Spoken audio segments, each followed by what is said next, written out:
બોટાદ શહેરના પાંજરાપુર નજીક આવેલા શાક માર્કેટ વિસ્તારમાં ટ્રાફિકની ગંભીર સમસ્યા ઊભી થઈ છે.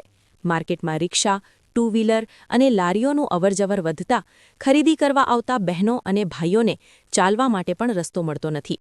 સ્થાનિક લોકોના જણાવ્યા અનુસાર કેટલાક લારીધારકો માર્કેટની અંદર ગેરરીતે લારીઓ ઊભી રાખીને વેપાર કરે છે અને લોકોને રસ્તો આપવા બદલે ગેરવર્તન તથા દાદાગીરી જેવા વર્તનથી ત્રાસ આપે છે. જેના કારણે ખાસ કરીને મહિલાઓ અને વૃદ્ધોને માર્કેટમાં અવરજવર કરવામાં ભારે મુશ્કેલી પડી રહી છે.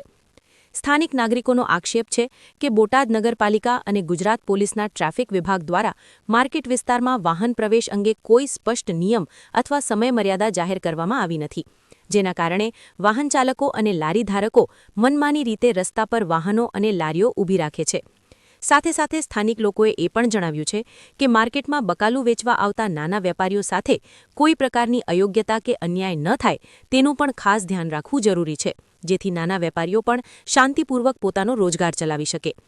શહેરના લોકોએ તંત્ર પાસે માંગ કરી છે કે શાક માર્કેટ વિસ્તારમાં ટ્રાફિક નિયંત્રણ માટે તાત્કાલિક પગલાં લેવામાં આવે, ગેરકાયદેસર રીતે ઊભી રાખવામાં આવેલી લારીઓ સામે કાર્યવાહી થાય અને માર્કેટમાં ખરીદી કરવા આવતા લોકોને સરળતાથી અવરજવર કરી શકે તેવી યોગ્ય વ્યવસ્થા કરવામાં આવે.